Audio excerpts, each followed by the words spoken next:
जिस समय परमेश्वर स्वयं आए थे उस समय अशिक्षित जनता थी, अशिक्षित श्रद्धालु थे और अक्षर ज्ञान प्राप्त केवल एक ही वर्ग किया करता था जिसे ब्राह्मण कहते थे। यही कारण रहा था कि वो बहन कितनी श्रद्धालु थी, प्रभु को चाहने वाली थी, परंतु उसका जो उद्देश्य था वो बिल्कुल गलत था। उद्देश्य क्या था कि उसने गुरुजी तो बना रखा था कबीर परमेश्वर जी को, उस बहन ने चंद्र प्रभा ने परमेश्वर को, कबीर परमेश्वर जी को गुरु धारण भी कर रखा था और पूजा वही करती थी जो गेसी पेटी, जिनको परमात्मा मना किया करते थे कि पत्थर पूजे हरी मिले तो मैं पूजूं पहाड़, और ताते वो चक्की भली जो पीस खावे संसार। तुम्हारे उस मिट्टी के भगवान थे, पत्थर के भगवान से तो यदि तुम उसके पूजने से परमात्मा प्राप्ति मानते हो तो मैं पहाड़ को पूज दूं जिससे शीघ्र मिले, क्योंकि वो बड़ा पत्थर है। और तुम्हारे उस मिट्टी के भगवान से अच्छी तो पत्थर के भगवान से अच्छी तो वो पत्थर के पार्ट युक्त चक्की जो हाथ से आटा पीसने की चक्की होती थी। कहते वो चक्की अच्छी जिससे कम से कम आटा तो पीस देता वो पत्थर। परमात्मा यही ज्ञान रह कर दिया करते थे कि मंदिर के अंदर प्रभु नहीं है, मंदिर में केवल प्रभु का चित्र है। प्रभु से काम बनेगा, प्रभु से लाभ होगा, चित्र से नहीं। जैसे सेब का चित्र पत्थर का बनाकर रख ले मूर्ति, और बहुत खूबसूरत और बिल्कुल जो कि तो मिलती जुलती होती है, और उस सेब की मूर्ति की ही पूजा करते रहें, उसी को उठाकर रखते रहें, बार बार उसकी जो है ना धूप दीप करते रहें, नहीं, वो सेब की पत्थर की मूर्ति खाने योग्य नहीं है। वह उस सेब ढूंढना पड़ेगा, वो सेब लेना पड़ेगा। सेब प्राप्त कैसे होगा?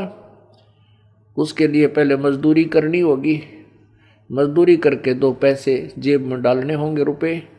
उन रुपयों के, उस धन के प्रतिफल में हम उस सेब को खा सकेंगे, उसका आनंद ले सकेंगे। ऐसे ही हम परमात्मा के प्राप्ति रूपी सत्य साधना रूपी मजदूरी करेंगे। इस भक्ति के धन से हम परमात्मा को प्राप्त करेंगे, उस मूर्ति की पूजा करने से नहीं। अब वो बहन चंद्र प्रभा कबीर जी को तो एक साधारण संत भक्त मानती थी, संत मानती थी, गुरु जी मानती थी, और जगन्नाथपुरी में रखी उन बिना बगैर पंजे के हाथों वाली मूर्ति को वो भगवान मानती थी। इसी भ्रम को निवारण करने के लिए प्रभु ने ये लीला की, एक तीर से 2 शिकार किए। उधर से वीर सिंह जी भी उनको परमात्मा नहीं मान पा रहे थे, उनको केवल एक संत और गुरु ही मानते थे। परमात्मा कहते हैं कि गुरु मानुष कर जानते ते नर कहिए अंध, होवे दुखी संसार में आगा यम के फंद।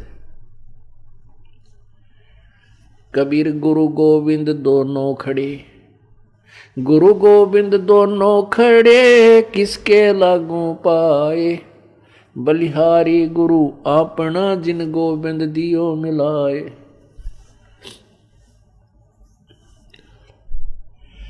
कबीर हरि के रूठता गुरु की शरण में जावे, कहें कबीर गुरु रूठ गए तो हरि ना होत सहाय। पुण्यात्मा, हमने गुरु जी को परमात्मा मानना पड़ेगा। उस समय तो परमात्मा स्वयं आए थे, लेकिन वो भूमिका गुरु की ही कर रहे थे, एक संत की कर रहे थे। और उस समय परमात्मा स्वयं आए हुए थे तो भी ज्ञानहीन व्यक्ति, श्रद्धालु अनुयायी तो भी उनको एक सिंपल मैन मानते थे, एक भक्त गुरु संत ही मानते थे। क्योंकि ऐसे शिक्षित व्यक्ति जो होते हैं वो ज्ञान के तह तक नहीं पहुंच पाते। कितनी बार समझा लिया प्रभु ने, लेकिन एक वो अक्षर ज्ञान युक्त अज्ञानी संस्कृत भाषा बोलकर और उस भोली आत्माओं को गुमराह कर देता था कि तुम्हारा गुरु तो अशिक्षित है, उसको अक्षर ज्ञान है ही नहीं, वो वेदों और गीता के बारे में जानता ही नहीं, वो तो कोई बकवाद घड़ता है, झूठ बोलता है। तो हम वो अनुयायी जो प्रभु के थे वो विचलित हो जाते थे और वो मान लेते थे उस अज्ञानी अक्षर ज्ञान युक्त प्राणी की इन बातों को कि सचमुच हमारे गुरु जी तो अशिक्षित हैं, इसलिए ये वेदों और गीता को तो नहीं जान सकते। और वेदों और गीता जी के बारे में तो ब्राह्मण लोग ही सही बताते हैं, पुराणों के विषय में यही सही जानते हैं, क्योंकि सभी पुराण, सभी पवित्र सदग्रंथ, पवित्र गीता जी, पवित्र चारों वेद, पवित्र पुराण सभी संस्कृत लैंग्वेज के अंदर लिपिबद्ध है। इस बात का वो नाजायज फायदा उठाएगी।